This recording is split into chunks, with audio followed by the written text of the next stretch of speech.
best thing that I can say was keeping a journal. I call it documenting failures. Your brain is constantly wired to preserve yourself. And sometimes that involves distancing things that you just don't want to remember. And so having it written out in pen and paper, it gives me a way to think. It also gives me a way to talk to my children.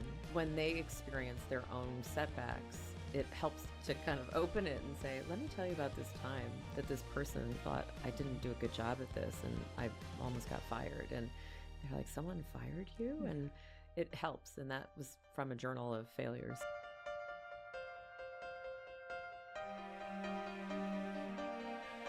Hi, everyone, and welcome to How She Does It. Here we get a chance to speak with women who are at the very top of their fields, and we ask them how they do it. I'm Karen Finerman. I'm a long-term Wall Street investor, a mom of four, and a panelist on CNBC's Fast Money. To say Dr. Kavita Patel is an accomplished professional would be a massive understatement. She has established herself across multiple spaces: medicine, higher education, public policy, venture capital, network television, and more. I first got to know her at CNBC when she would join us in her capacity as a medical contributor for NBC News. I've been so impressed by her obvious intelligence and her ability to communicate complex medical issues and policies in a really clear and concise manner. But her personal story is just as remarkable. During our recent conversation, Dr. Patel and I chatted about her goal of bringing more women into the venture capital space, what she thinks of GLP-1s and their impact on the future of medicine, and why, despite her success, she was reluctant to buy a house with her husband. This was a really lovely conversation. Hope you enjoy. Okay, Kavita Patel, thank you so much for being here. I am delighted to talk to you in person. It's so great to actually translate from the Zoom screen to real life. I love it. First, I just want to talk about your job titles. Yeah. Okay, titles, you've got a lot of them. I do. Primary care physician. Yeah. Venture partner at Yes. New Enterprise Associates. Professor of medicine at Stanford. NBC News medical contributor. Previously director of policy of the Obama White House. And deputy staff director on health for Senator Ted Kennedy. I think there's a couple: mom, wife, daughter. Probably the most important. But of all of those, which of those feels the most who you are? I'd say mom and physician. That's like accurate, because when I get into like comfort mode with things I can do and talk about for hours and hours, it's all things that I discover being a mom, but then also being a doctor. They're kind of intertwined. And so the venture capital part, though, that came much later. Much later, and through stories. A lot of people probably ask you, how do you do that? Title of your podcast is How She Does It. And sometimes it happens not in the way you would expect. So yes, we can talk about that. I'm interested always in investing. I'm Yes, interested you are. in how they do it. Let me back up one second. How'd you get into that? It's a good question. So I'll give this story because it's somebody you know as well, Dr. Scott Gottlieb, who is former FDA commissioner under the first Trump administration, but also a mutual friend of ours at CNBC, and does a lot of like great work, I think, talking about finance and healthcare. Anyway, he and I have known each other since I worked for Ted Kennedy, and he was in the Bush administration at that time working at CMS. And I met him, and he was frankly a little bit cocky and probably a little bit like, well, you're on the Hill and I can tell you something. And I said, well, I actually know what I'm talking about. And so we kind of level set each other, and then we became friends ever since. And the true story of like bipartisan relationships, became friends over the years. I went into my White House journey. He came into his White House journey through the FDA. He called me and he said, listen, would you like to make some money? And I said, sure. How does one do that when you're a primary care doctor? And he said, well, you can get into venture capital. And I knew about his relationships, but never asked him about it. He said, look, I'm going into the FDA. I can't keep this relationship at New Enterprise Associates, a venture partner, which was an advisory role at the time. And then he introduced me to his partners, and I was able to come in as a venture partner. My first purchase was on Amazon, which was how to read a term sheet. Okay, so you came in somewhat green, sounds like. Green on the investment side of how to read a term sheet, how to think about anything from warrants to how you structure a deal for a founder to be attractive, to even how you think about public stocks. It was not my explicit set of skills, but healthcare was. I had worked on the Affordable Care Act. I had worked on legislation that was spawning billion-dollar companies, but had not really thought about playing on the role of private sector capital. Had always seen it as a very highly regulated field, and then also just a field with a lot of science in it. So that's how I came into it. My role initially was really helping with founders or companies that were in our portfolio that might have problems or issues with reimbursement, coverage, FDA processes, or even just how to start some of these things, commercialization of a product. All of that then translated more over time over the last several years into starting new companies inside of our fund, as well as also being part of the investment team. See, I think you can make an investor. Yeah, but easier than you can make someone who understands the science or the path, which is a difficult one for medically related companies. It's a very labyrinthine, difficult process. It is. You understand, like, obviously these sectors. So having the knowledge of a specific sector can be helpful, but it's also about helping companies along the journey. So you can have like product, market fit, all of these concepts, and then you have COVID. Or you have tariffs. So there are things that happen along the way that even some of the best companies and the best founders still need, I think, partnerships. And that's, I think, where I've seen venture firms like ours come in. So you bring up a point that I find interesting. It's women being uncomfortable with the goal of making money. Yes. That it's okay if it's a byproduct of whatever they might do. But as a primary goal, and I'm often, I don't know, a little confused by that. Because my mother was like, you guys got to be financially independent. That's right. And so if you were to call it, I really want to be financially independent. It's different. It's different. It's a mindset. It is the same thing. It is exactly the same thing. It took me a while to get to that mindset. By the way, I actually think that that's very much in my culture, kind of a South Asian. Parents come from India. Everything was about security, whether it was financial security or frankly, like just being physically secure, having a home, having a secure environment. So everything you just said about independence to us translated as being a doctor or an engineer or having a career with that financial security. That was the form that I grew up in or learned about. But what I saw, I mean, I sat, you rattled off my bio. I sat around the Kennedys. I sat around Barack Obama. I sat around people who literally made fortunes, whether they were political as well as tangible financial kind of wealth, and both. And it wasn't until in the last 10 years that I started to realize it's okay to say that you want to have that be an explicit goal, to have that not only financial security, but the journey to that financial security. And now when I meet founders, especially female founders, and they'll say things like, well, we think the first year we can aim for $1 million ARR. And ARR, just so people know, is annual run rate. Annual run rate. So how much money could this company see at the end of X years? And then I ask, like, think really big. Think as big as you want. What would this look like? And I'm usually waiting to hear, this is $1 billion company, or I can see a path to 100 million, to $1 billion. I don't hear it as much as I do from the men that we meet at the table. And so I've now said, we can make $100 million. You should have that as your goal. And it's just rattles off. In fact, my 8-year-old now hears it enough. And she's like, yeah, $100 million. And I said, it's not easy, but you shouldn't be embarrassed about wanting to do that. And I would add to it and do some good while you're at it. And how you define that, totally up to you. But I think that's where I see great possibility. There's an interesting thing that I've noticed women do. They don't want to be wrong. And so, you know, they would often underpromise, overdeliver, and men feel more confident being out there and big. And I used to think, how can he possibly know that's what it's going to be? Because they would come and talk about, oh, the market's going to do this or that. And I think, how could they possibly know? And then I realized they don't. They don't. But that's not so dumb. I think of you as a friend. And I have to be honest, what I tell a lot of myself some days is I was like, think like a brown guy acting like a white guy in the room and just channel that. And it actually proves to be channeling that kind of what you just expressed. When I channel that, I literally speak differently and I feel different because I'm not trying to be the girl that was there first and left last and just showed that I work the hardest, because doing those 3 things I thought would be enough, but it wasn't. And it depends. I think I sometimes have to catch myself. Like, not everybody has my goals. But for me, being early, leaving last, and just working the hardest wasn't necessarily enough in some settings. And I realize that in the Oval Office, and I see it in boardrooms now too. And I sometimes have to channel the brown guy acting like the white guy. And then I bring my best self forward. The words I choose are different.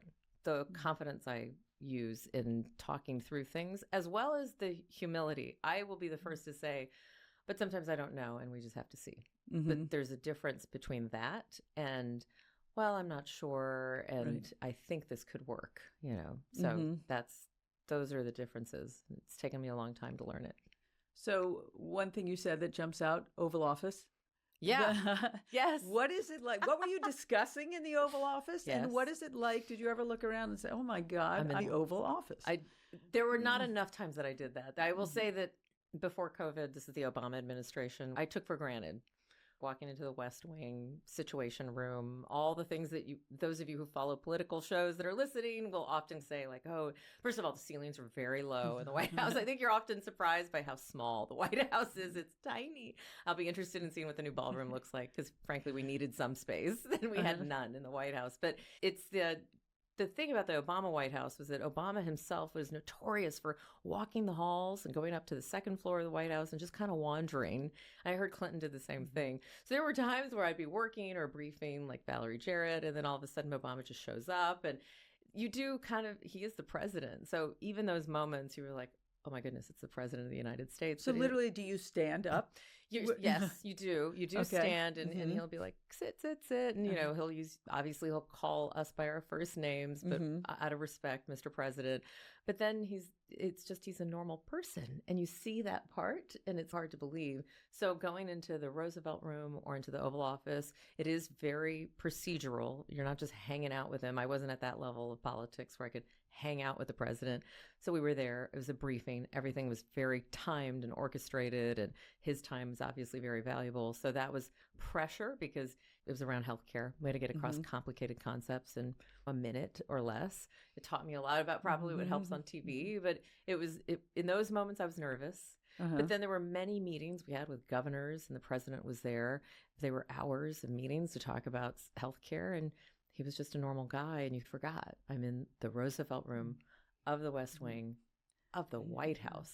I have a regret that I didn't capture that moment each day. And I think it's probably true of things you and I do. We just take for granted.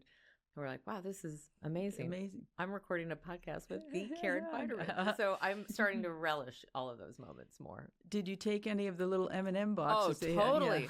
I still have them. Okay, and good. That's the thing. They're M&Ms. They don't last forever. They don't. But you still want to keep them. I do. I'm very afraid to open them. Not that I've had a ton, but I'm very frightened at what might happen if I open them. But I've got all sorts of tchotchkes. I've got mouse pads because they've got Obama's signature on them. They do a lot of the kind of any of the paraphernalia. So I've got all sorts of stuff that are kind of fun. And there's, at least my kids know who Barack Obama is. There is going to be a day where they're like, wait, who? Which president?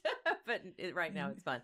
And as a White House alum, we get invited to subsequent events. So my kids have been to the White House during Biden times, during Trump times. So it's been I try not to let them take it for granted, but even they do. They're like, well, the White House again.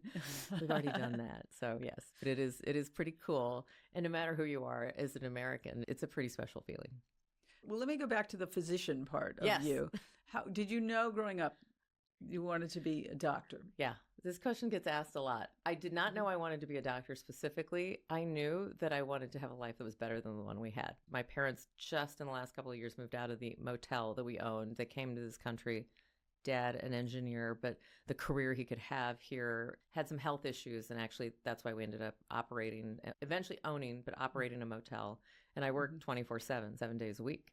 And I remember thinking I would watch TV and see like there seems to be these other lives and people have homes. And so I wanted financial security and I wanted a way. I didn't have brothers. And in the Indian culture, not having a brother is seen as a bit of a disadvantage. So we would have to try to figure out how to make ourselves. We weren't going to be able to depend on a brother or being married necessarily, although my mom wanted us to get married quickly.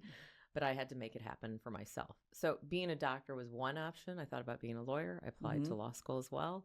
I thought about anything that would give me risk tolerance. I didn't have much. And then also some financial security. I did well on my admissions exams and I interviewed. And I thought, I actually like talking to people and maybe I can make money doing that and be smart at it. So that's how I've settled on medicine versus law. So there was never an option that you would take over the motel? It was. So this was actually something in like the communities growing up kind of in the 70s and 80s in Texas. There was this uprising of like immigrants from India that were starting different businesses, mostly motels where we lived in San Antonio. But there was also this many doctors that came to the country, but there was a definite difference in the status. The community of doctors who were Indian all hung out together, and I would see them sometimes, but it was over there. And then those who owned motels all like hung together as a social network. Most of the other children of the other families did eventually inherit or operate the motels. I was one of few, along with my sisters, who did something different. But it was because my mother, who had an arranged marriage, said, you need to figure out how to be smart and how to do this on your own, because you're not going to have brothers. And I don't know if you'll have a husband that can do this for you. So part of it was purposeful, that we weren't going to operate the motel. Did you know what kind of doctor you wanted to be? I thought that initially I wanted to be a surgeon. I actually, like, true story, back then, I was very good with my hands. I could do things under kind of time-controlled pressure. My rotations, I did it incredible. Came down to one of my surgical rotations in my 4th year, where I was conflicted between internal medicine, which is what I am, because I liked the cerebral part of it, but I was so good at the procedures and I liked doing things fast, and I had a surgeon's mentality of making a decision quickly. And then I was talking to the people in charge of residencies. And at the time in Texas in the early 2000s, most of the residencies still didn't have a lot of females. And they have what were called pyramid structures, where they would take a certain number of interns. But then as you go up the residency food chain, the numbers got smaller and there were fewer and fewer women. So I made a kind of an educated decision at that time to go with the internal medicine part of my brain. And it was pretty satisfying to like solve a complicated diagnosis or deal with something that was hard. And for me, that translated to also learning a lot about policy, which wasn't, I never thought I would work in the Senate or the White House. And that was policy because of your patients were insured, for example? Yes, And I saw so much when I was in medical school, HIV. We were just at the cusp of antiretrovirals. Here's a great example of like where I think biotech miracles happen in biotech on a not daily basis, but the miracle that was antiretrovirals. I think it doesn't get enough. How is it not more lauded? I think it's extraordinary. I literally went, Karen, from, I will never forget like the AIDS wards. We had AIDS wards and they were full on AIDS crisis, like the end stage of like different PCP pneumonias, different skin conditions. And I'm watching these men and women dying. And then not overnight, but literally antiretrovirals were introduced. And they were, yes, they were hard on the liver and there were some toxicities in the first stages of them. But we were basically bringing their HIV count to 0. And almost in a year, the wards emptied out. We no longer had AIDS wards. And we were treating HIV as an outpatient drug. And I said, I don't know much about how to create a biotech company, but there's so much value in this. And then I'm looking, and at the same time, I had to deal with prior authorization or step approvals for those drugs. And I remember kind of being on a phone as a resident and saying to one of the insurance company intermediaries, and I said, we have access to a drug that will literally save this person's life. I don't understand what you mean by prior authorization. And then I thought, who designed this? And why did I not learn about it in medical school? So I started just learning more about the policy part of it, and then had a chance to go work for someone who could actually fix it. It is sort of amazing. I mean, just the miracle of it, but then also just purely looking at it from finance, and the U.S. is a huge user of healthcare. It has to be cheaper. Yes, it has by to a be lot. cheaper. By yeah, that's exactly right. Okay. And we could advance that conversation today to GLP-1s. To GLP-1, you're my favorite. I am obsessed with this space. I have nothing. How can you not be? I know Melissa Lee, our host, is we're all obsessed. With this space. 106 drugs in the pipeline. It's incredible. Okay, so I'm thinking about, in my sort of lifetime as a grown-up, AIDS, there was statins. Yeah, huge. Lots of analogies. And GLP-1s. Yes, absolutely. Tell us about what you think is the promise and the downside of GLP-1s. Yeah, GLP-1, glucagon-like peptide. And I like to explain, like, when people talk about glycogen and glucagon, it's how we store sugar. Glycogen is basically like what our body takes, the sugar that you and I might eat in the form of different kinds of carbs, takes that sugar and it forms glycogen, and that glycogen gets stored. We need glycogen for energy production. We need glycogen. People make carbs a bad thing. We need carbs. However, when we have problems then with our insulin regulation or resistance, then hormones and things like glucagon come into play, and some of those get out of whack or not enough of them. And that's when we start to see not just obesity, but we also start to see liver disease. We see microvascular disease, stroke, heart disease, so much. So the GLP-1 space, which is just one piece of it. There are so many in what we call the incretin pipeline because it's GLP-1, the tirzepatide, retatrutide, which act in other ways as well. But the GLP-1 represent one of the greatest inflection points in chronic disease, not just obesity, chronic disease, by unlocking this kind of insulin resistance and also identifying why is obesity a chronic disease? Why is it not just about willpower or right? Karen, What's you the should just work food harder? noise thing? What makes that happen? Right, and exactly. how does it address that? And it's been incredible to now watch these trials, which were done for primary endpoints around obesity, as well as now all-cause mortality, cardiovascular disease, chronic obstructive sleep apnea. We're now seeing so many of these areas, but now noticing that, and there's not been a way to quantify the food noise, but it's been what's been the differentiator between why this works. It acts at that level of the glycogen, so it helps mobilize the glucose stores and helps you regulate how your body stores glucose. It also does at different levels of organs help you change the way you actually metabolize and get energy off the glucose. And then what we're finding is it's crossing the brain barrier and actually changing the way your brain is secreting signals to the rest of your body about how hungry you are. Having said that, the pushback I get when I make like a comment about this space being game changing, well, we haven't seen this long enough. I disagree. We've actually had this GLP-1 type class and drugs like it for decades. For diabetes. They've come in the form, I'll use the brand name, but Victoza, Januvia. So I actually have been using that on diabetics since about 2005. So we do have enough data to show strong, like long-term, and yes, we will continue to get more data. I am sure a lot of people will talk about the GI side effects. We know that. We now know, Karen, that there's actually about 15% non-responders. It doesn't matter how much of the drugs you give them, they're probably not going to respond. And it's because we think of the way that their body activates the glucagon. The other thing we're learning are super responders. You probably see this in social. Some people will say, I just took a starting dose and I already saw dramatic weight loss. So we're now classifying super responders. And so I think this is a space that's truly at the beginning, similar to AI. We're at the beginning of kind of this whole class of drugs, and there's so much more that's going to happen. I'm eager to see the cost come down, and then therefore the utilization appropriately rising. People getting it, not from compounded pharmacies or questionable sources, getting it from reliable sources, and hopefully getting it from doctors like me who will also have an honest conversation about it's not just the drugs. We have to also talk about all the things we need to do so that you can keep up your bone density, have your strength. When you lose fat, you lose muscle. How do we make sure that you're the best person with the help of these drugs, no matter who you are? And is there any reason to hope that one doesn't need to be on them for the rest of their lives? So the studies so far have shown that depending on why you're taking it, but including obesity as the kind of primary endpoint, that when you stop the drug, that for the majority of people, the weight does come back. So I do have a very honest conversation with patients and say, for now, this needs to be a drug, just like you would take your insulin or your blood pressure medicine. This becomes just part of your medical regimen. I am not the doctor that people should come to if you want to lose 5 pounds. This is not the right place for you. I am the right person, though, if you're overweight or obese, especially if you have a chronic condition. I do think we're going to start to see now some readout on trials around some neurodegenerative disorders, that there could be a universe. Like what? So dementia. So they're looking at primary endpoints around dementia to slow down dementia.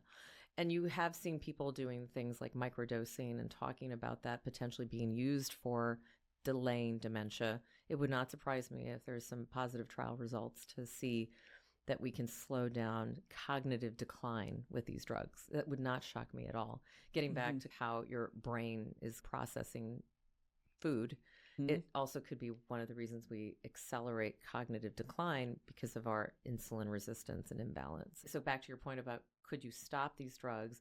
I think as we see newer indications, there might be ways that we have a drug that we onboard and then we actually taper off potentially. Titrate and different dosing. Right now, the trials are not set up for that. In fact, Ozempic is a funny story because the way the dosing occurred, like why is it weekly? Why not every 5 days? Because what we see is usually the blood levels kind of drop off after like day 5. but it has to do with how the trials were set up and kind of the convenience of the trials and Uh-huh. who's going to want to do a Q5-day drug? Nobody. It's hard to It's hard to administer. It's hard to run a global trial like that. So some of these things that we have in medicine are artifact, if you will, and we're learning with what I call real world evidence what we should be doing. And I think we're going to get better at it. Have you seen the South Park episode? I have. Okay. It's a good one. It's a good one to explain the basics of this class of drugs, I think. When Cartman can explain to you, like GLP-1, obesity. I love it. Okay. So there's been a lot of conversation about Health Secretary RFK Jr. and conversations about autism and vaccines and about taking Tylenol when you're pregnant. Right.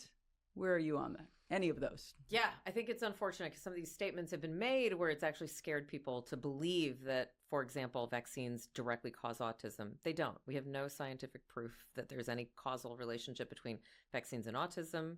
We have no proof that Tylenol can be harmful in pregnancy. But what we do have, and this is why it's confusing, we have a lot of different studies that have tried to look and found signals. Could vaccines play a role? Possibly. Could there be a role in Tylenol during pregnancy leading to some sort of problems in the children? Possibly. But then we have to talk about what do we actually look for in a scientific study to look for what we call causality. You'll hear that a lot. Correlation is not causation. That gets repeated. What that means is that you can see two things to be true at the same time. A green plant can exist with no sunlight is true. And you can have a green plant that depends on sunlight 24/7. The two statements can be true, but that does not mean that darkness causes growth or that sunlight causes death. And so therein lies, I think, some of the unfortunate statements that are being made in a very authoritative manner. If you walk that back, which sometimes some of these leaders have said, wait a minute, that's not what we meant. Unfortunately, the cat's out of the bag. The message has already permeated. And people who don't understand the science behind it or even have the time, it took me 6 years to study this. How much time does the average consumer have if they're trying to understand what's real and what's not? And then where do you go to get, people say, well, go talk to your doctor. Have you ever tried to make an appointment and talk to your doctor for more than 10 minutes? It's not easy to do all of this. So I feel like, unfortunately, the confusion around these statements will actually, unfortunately, lead to unnecessary damage, harm, and in some cases death. And I'm not being dramatic saying that.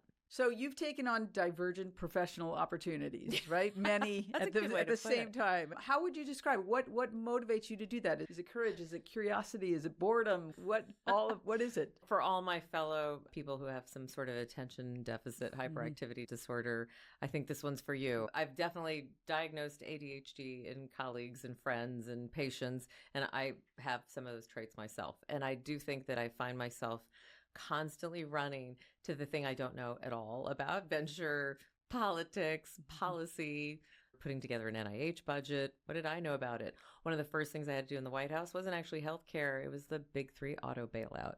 How am I sitting there in a room with Peter Orszag and Larry Summers talking about the auto bailouts? I find myself enjoying, and I learn to pattern recognize that I don't mind being thrown into things that I don't know anything about, but learning, because I think it's cool that I can do that on the job, and then trying to think about how to turn something around. I found that pattern constantly keeps coming up. I don't mind entering something new, and then I actually enjoy it when there's a challenge to it. So let's pass health reform, or let's figure out how to get a company capitalized that might be really in a bad situation due to COVID. So I find myself constantly running towards those things, and I have a hard time saying no, but I'm getting better at it. And I'm also now trying to figure out how I can use those opportunities to bring more people in, or kind of, I think of it as, someone said this to me, and I do think of it this way: how do I RSVP one more person into a room that they wouldn't have been able to get into? And that's truly like how I've now approached all these opportunities. Because you were RSVP'd into the room. I did. I gave you the story about Scott Gottlieb doing that. At one point, Ted Kennedy said to me, like, you didn't go to Harvard, not from Massachusetts. He's like, why did we hire you? And I said, I think you thought I was some other Patel from Harvard. Like, I'm pretty sure that's what happened. But someone RSVP'd me each time. I deserved it, which now takes me a while to admit. I was going to say, good for you. I deserved it, but I had to start someplace, and now that's what I do. Okay, so we know that you keep a journal. I do. A lot of your professional work. Tell us about how you use that. There are a lot of different hacks in life and like things that I've delegated and like things I've learned, like virtual assistant to just help with like family stuff, like things that have made me function. But the best thing that I can say was keeping a journal. I started that from a very young age, and I've now had a chance to look at like, what did I write when I was 9 years old? And it's been interesting, like thinking about how that evolved. But one thing I've kept up and now been more intentional about is documenting. I call it documenting failures, but it started as documenting things that didn't work or times when I felt uncomfortable. Probably you can relate to this. There are times when you know that things didn't go the way you want. You get like this sympathetic kind of flushing and you feel like your heart beating a little bit. I've chosen to I need those times to count. And I wrote down like what didn't work well, what happened that I didn't perform well. It's great to go over my bio and go over all these successes. Each one of them has come with like not getting the job or not doing well at something. And those have been definitional for me. And I've even written down when feedback to an employee or feedback to somebody that I'm in a work relationship with didn't work. And it's been incredible. I would like to say quarterly. It's probably like sometimes monthly, sometimes more frequently, depending on how I'm feeling. Look at it. Mm-hmm. And it teaches me a lot about, first of all, I've recognized patterns from years ago. I'm like, I am still doing that same thing. I really need to figure out how to like not do that anymore. Your brain is constantly wired to preserve yourself. And sometimes that involves distancing things that you just don't want to remember. And so having it written out in pen and paper, it gives me a way to think. It also gives me a way to talk to my children. Fascinating to hear what your kids think of you sometimes. And sometimes they think you're superwoman. Sometimes they're like, gosh, just my mom. But when they experience their own setbacks, it helps to kind of open it and say, let me tell you about this time that this person really like thought I didn't do a good job at this and I almost got fired. And they're like, someone fired you? And it helps. And that was from a journal of failures. And it's just a journal of things that did not go right, did not go well, or things I could have done differently. It's funny when you described that, you talked about you did something wrong. And I heard it as sympathy, like, being kind to yourself. And you had it as a scientific term of coincident, eyes tearing up. I think the more I've learned about like the brain, it's so amazing to think about how much our mindset and our mind controls things. Every single one of us have a time when someone's like, Kavita, that was horrible. What did you do? And that feeling of like embarrassment and the way your skin kind of flushes and you're feeling like sweating, that's just your nervous system going into overdrive to compensate so that it can preserve itself. Those moments are worth capturing because those are the ones I also shield and try to forget. And I have to remember them. Okay, so how has your leadership style evolved now that you've had so many hats and experience? Yes, I've had to step in as a CEO of one of our companies at times. There's been things that have happened that have forced the question of why wouldn't I just want to be a CEO? And what I've realized is that I lead my way and I don't have to be the president or the CEO, but I have been able to kind of swiftly and deftly navigate, I would say, confusing environments, and I've been able to lead by helping others do the same. So I tend to be, whether it's your Enneagram or your Myers-Briggs or whatever version you want, I'm the kind of person that has to kind of assess, feel the situation out, and then slowly win others over by just showing up and doing things. But I've also learned that my leadership style does not work well in big bureaucracies. The government and organizations I told you, I was in the White House and in the Senate. They're small. It's a small room. I probably wouldn't do well running like the FDA or one of these big organizations. It's not my skill set. I like being in small environments and having a small team, and I do better there. Is there a female leader in any of your different channels that you operate in, VC or politics or healthcare? Yeah, that I admire, that I love, that I constantly like want to be like. And so I'll say there's one woman, Nancy Ann DeParle.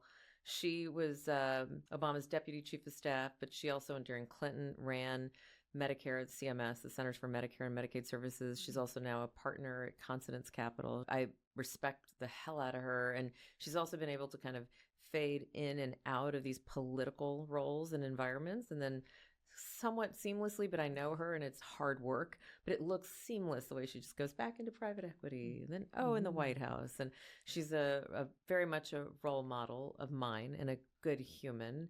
And then the reason I think that venture is so fascinating, I love female founders, and especially the ones that are doing things in spaces that probably not a lot of people even know. I'll tell you one of like my favorite female founders. This is this young woman. Her name is Janine Versi. She started a company called Electra. It's a menopause company.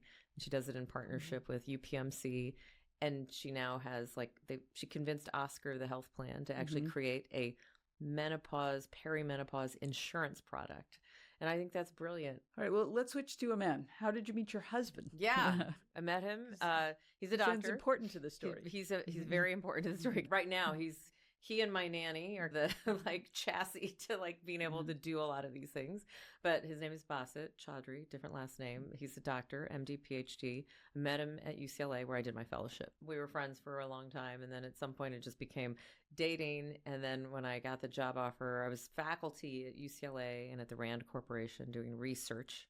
And then I ended up getting a job offer to move to work for Ted Kennedy. And that we were like, well, we should get married. And so then he proposed. And so then the rest was history.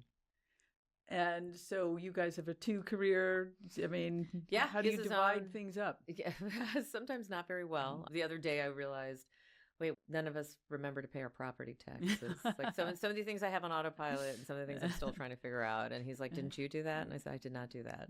So we're still trying to learn as we go along. But 2-career household, it works, I think, because of a healthy respect for being able to communicate what we're good at and what we're not good at. There have definitely been times in our marriage where I had started to feel like I was doing too much of fill in the blank, parenting, planning out the camp schedules, doing things that if I had just said, I can't do this anymore, you need to do this, it would have just helped. And so we've learned how to communicate along the way, which is, I think, the hardest thing. And then I have learned this, Karen. So it's better than just quietly being angry. It's really so shocking. That just asking for a friend. That, and in the vein of why we should think about kind of financial freedom and independence and what we deserve, all in the same vein.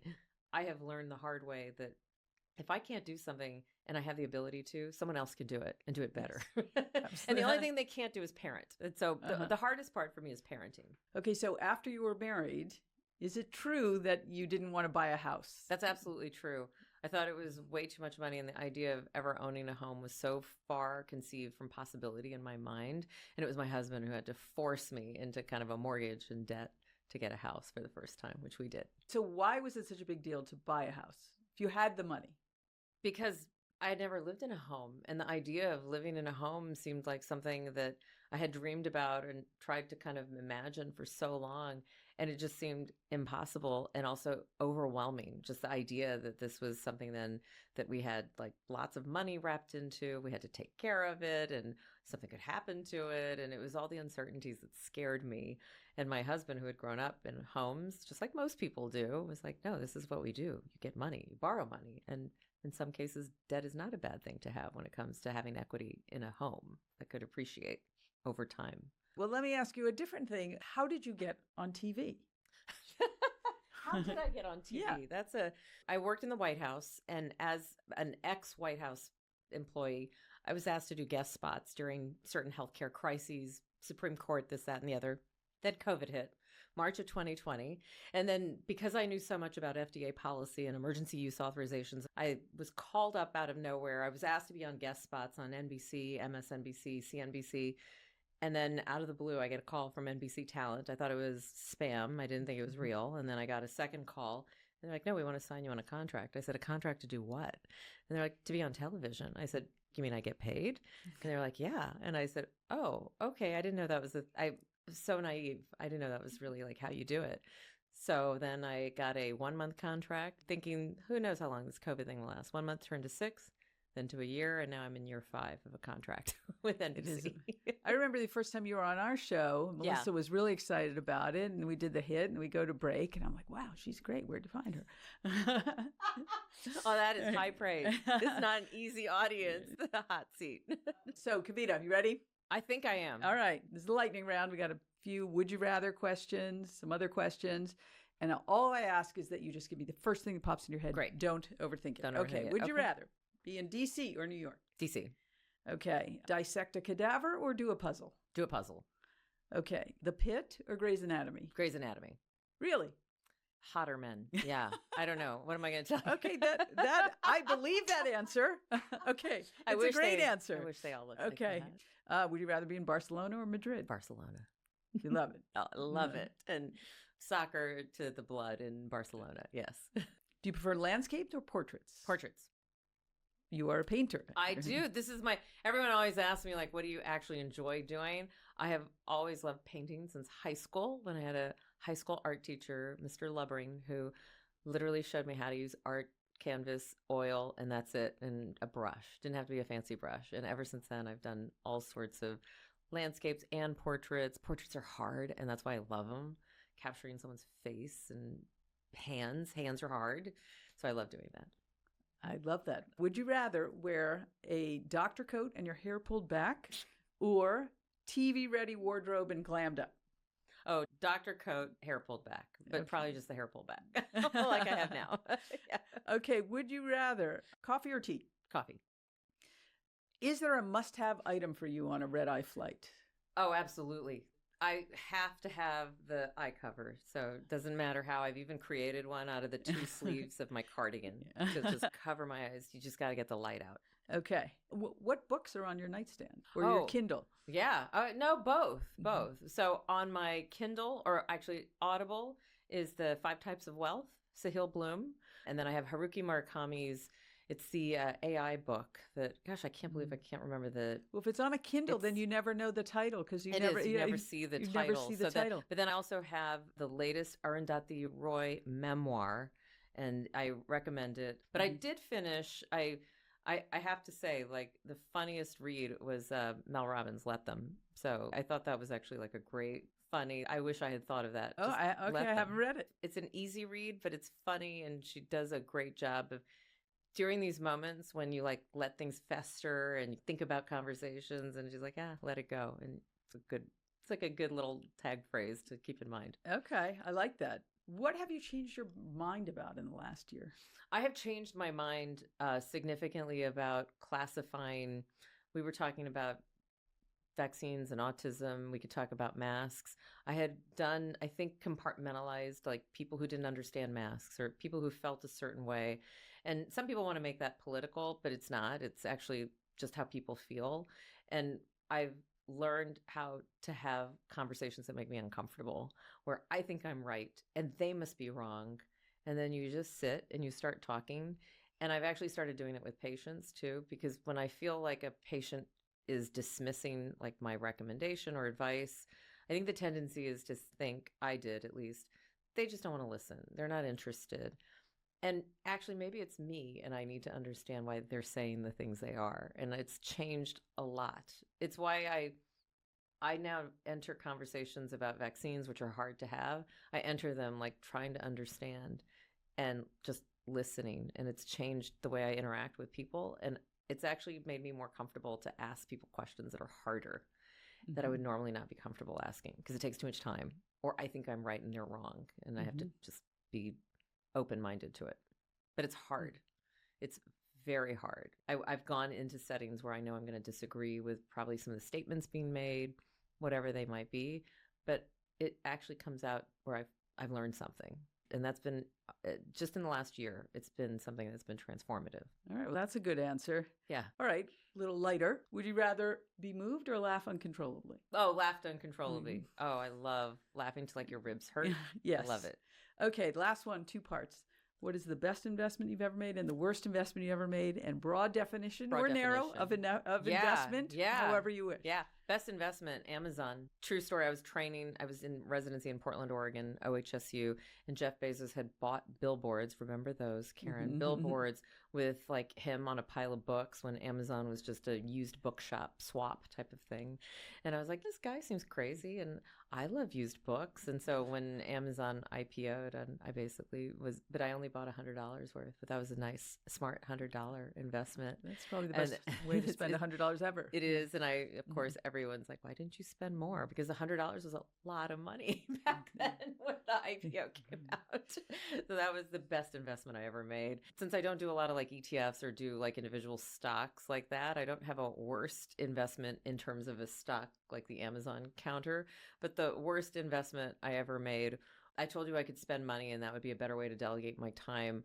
I actually spent a lot of money on trying to understand how to master social media, and I poured tens of thousands of dollars into it. And here's the hard truth. You just have to communicate yourself. And so the worst investment I've made is when I think about delegating my authenticity and my communication. And that was the worst investment I ever made. People are going to hate it when I say this, but like, you can get help in automating things. You can get help in just making it easier to do things. Nobody can ever actually just duplicate your voice or try to write something for you. And it just doesn't work. And I've wasted too much money on it. Okay. Yeah.